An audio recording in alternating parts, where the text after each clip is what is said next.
Welcome to the Living the Dream podcast with Curveball. If you believe, you can achieve.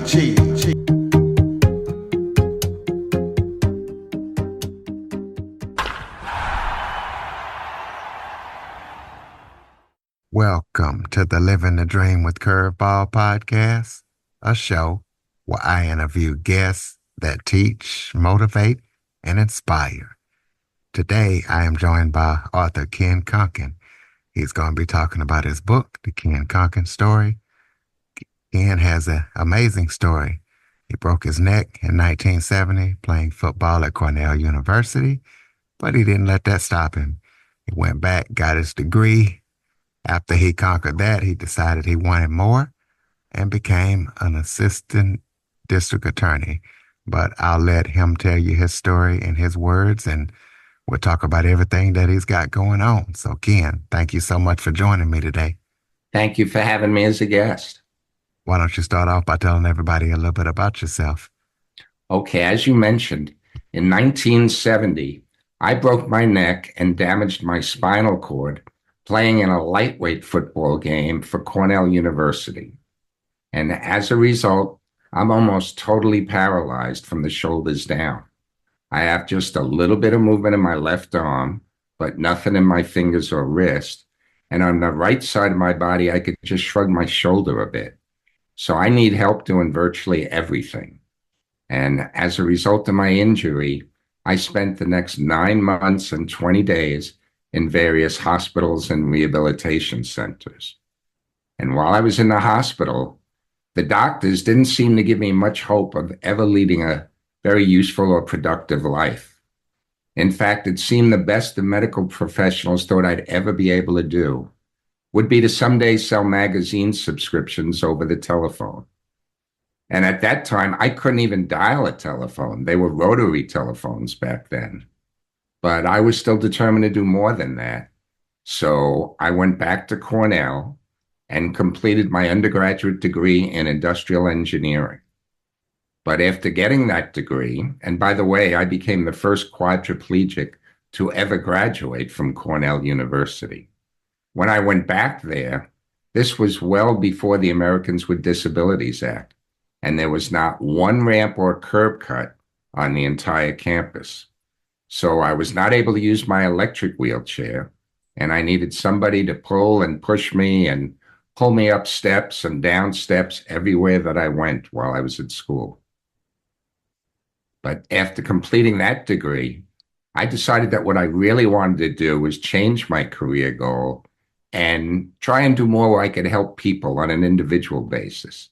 So I decided to pursue a career in counseling. And I stayed at Cornell and earned a Master of Arts degree in counseling and student personnel administration. And as a result, I became the first quadriplegic to earn a graduate degree from Cornell as well. And then to increase my counseling credentials, I went to Columbia University and earned my second master's degree. This one, a Master of Education degree, where I majored in psychological counseling and rehabilitation. And I worked for more than 2 years as a vocational rehabilitation counselor at a place called Abilities Incorporated, which is part of the Viscardi Center located in Nassau County, Long Island. And after working there for a little over 2 years, I left that job, went to Hofstra University Law School, and became a Nassau County Assistant District Attorney. So I think that brings us pretty much up to date with your introduction. Yeah, so tell us about your time as an assistant district attorney. Well, I loved working as an assistant district attorney. In fact, before I started working there, I did not know of another trial attorney who was a quadriplegic. And I certainly didn't know of another assistant district attorney who was a quadriplegic. But I was very fortunate that the district attorney at the time, a person by the name of Dennis Dillon, placed his hiring decision on my abilities rather than my disability. And he hired me to work as a trial assistant district attorney, and I absolutely loved the job.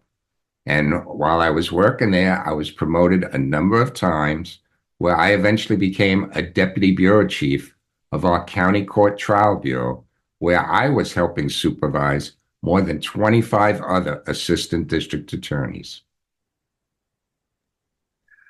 So, for those who don't know, first of all, explain to people what a vocational rehab counselor is, and tell us about your time working as a rehab counselor. Okay, when I was working as a rehab counselor, I was actually counseling other individuals who had severe physical disabilities, where I was helping provide them with vocational, personal adjustment, and placement counseling. And basically, I was trying to help people either who were born with a significant disability or people who, as unfortunately, as a result of an accident or illness, uh, became someone with a severe physical disability. And I was able to help them with changing their career goals and getting some training in different types of skills, and hopefully then placing them in a position where they'd be earning a competitive salary. Okay, well, what motivates you to have expectations so high on yourself after all you've been through? I was very fortunate that my family always had high expectations for me, and they encouraged me to go back to school and get the best education possible so that I could then go on and get a job. And my family basically assured me that they would act as my arms and legs to make sure I would still have the ability to do everything I wanted to do before my disability. So, with their help and encouragement, I went back to school, earned a few degrees, and then was fortunate after a lengthy period of looking for a job to be hired as vocational placement counselor at the Viscardi Center. And I absolutely loved that work. And I derived enormous satisfaction knowing that now I was making a difference in the lives of others and that I was in a position where I could help people achieve their career goals. Well, tell us about 1970 when you got injured. You know, tell us about the play and what happened and through that whole process. Well, I was injured making a tackle on a kickoff. And as luck would have it, normally I wouldn't have even been in on that particular play. I was not originally on the kickoff squad, but on the first play of the game, we played a game against Columbia. One of our players was injured. He got a concussion, and I was put in to take his place on subsequent kickoffs. And on a kickoff, when after we had scored a touchdown and were leading in the game 16 to nothing, I ran down, tackled the ball carrier, and in the process, broke my neck and damaged my spinal cord. And as I say, instantly I became paralyzed and spent close to the next 10 months in the hospital and rehabilitation center. Okay, so tell us about your book. Tell us where we can get it, what listeners can expect when they read it, and why you decided to write it. Okay, my book is called I Dream of Things That Never Were, the Ken Kunken story. And it's available on Amazon, but they could also go to my website, which is kenkunken.com, and that'll tell additional ways that the book can be ordered. But to tell you a little bit about the book, I wrote a book about my life, and I actually started writing it soon after I was injured. A friend of my aunt's by the name of Albert Meglin came to the hospital and suggested that I write a book about my life. And he thought it'd be a good way to help me deal with the depression I was in at that time, because I was certainly severely depressed after this type of injury and what I was going through. And he also felt that it would be very informative to people to see what went on in a rehabilitation facility and what it was like to have a disability such as mine. So he used to come to the hospital once a week for a period of time, and I would dictate to him what I was going through. And then when I went back to school, I tried to meet with him on vacations, but eventually I stopped writing the book with him and started writing it first on my own and later with my wife, Anna. And it took quite a while to complete. In fact, it took me over 50 years before I was finally ready to get it published. And I was fortunate that a publishing company by the name of 12 Tables Press agreed to publish my memoir. But to tell you a little bit more about it, while I was still in the rehab center, I was invited to testify before a United States Health Subcommittee chaired by Senator Edward Kennedy concerning health care.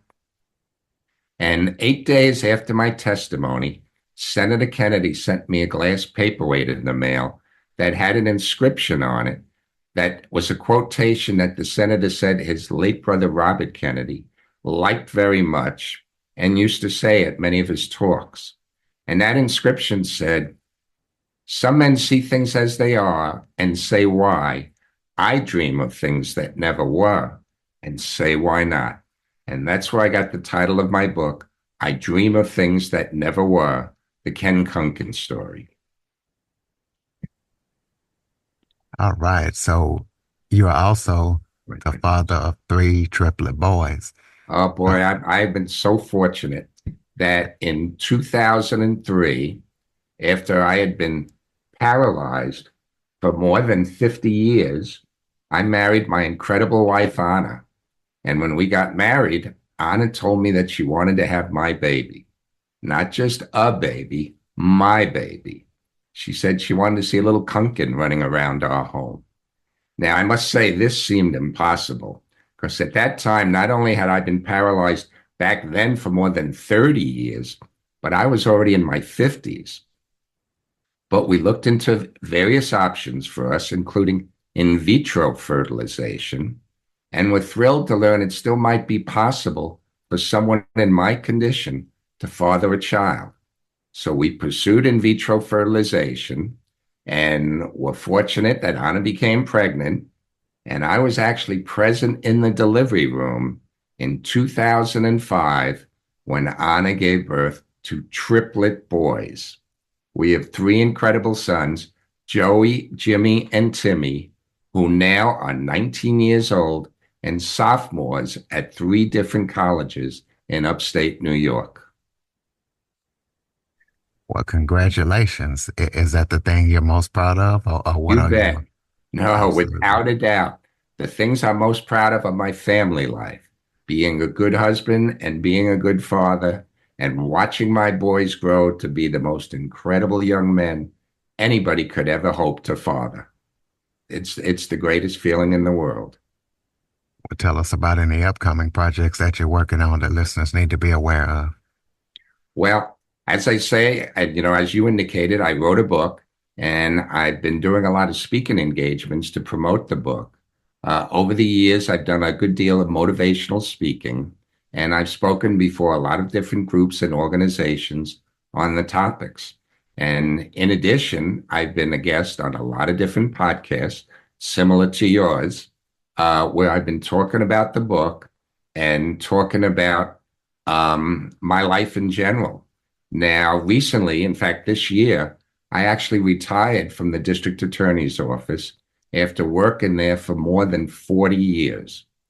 And I am so proud of having the opportunity to serve the people of Nassau County in that capacity that I've been thrilled to do talks concerning what my work has been at the office, what I've learned, what it means for diversity, equity, and inclusion to be a part of the employment these days, and as well as promoting my story to show people that there's an awful lot people can do when given the opportunity to show what they're capable of doing.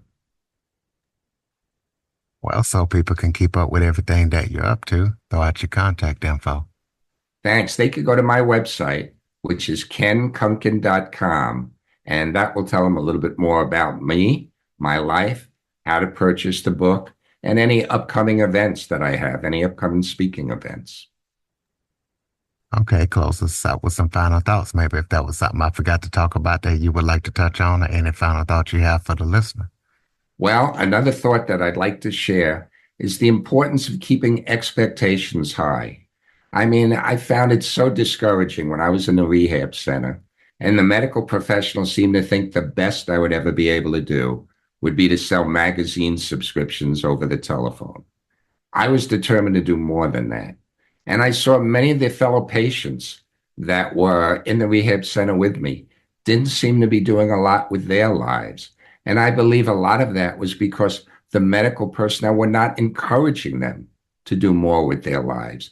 Their expectations were considerably lower than I thought they should be. And I think when everybody maintains high expectations, everybody benefits by it. And I'm not talking about unreasonable expectations, but I am talking about keeping your expectations high. And with the thought that just because something has not been done before doesn't mean you cannot do it now. With the right motivation, determination, help, encouragement, and support, there's an awful lot everybody can do. Absolutely, ladies and gentlemen. Kunken.com. And what I would like you to do is follow, rate, review, share this episode to as many people as possible. I would like you to get on your favorite podcast app, follow us, leave us a review, check out the show, share the show. If you have any guests or suggestion topics, Curtis Jackson 1978 at att.net is the place to send them. Thank you for listening and supporting the show. And again, thank you for all that you do. And thank you for joining us. Thank you for giving me this opportunity to share my story with your listeners. For more information on the Living the Dream podcast, visit www.djcurveball.com. Until next time, stay focused on living the dream.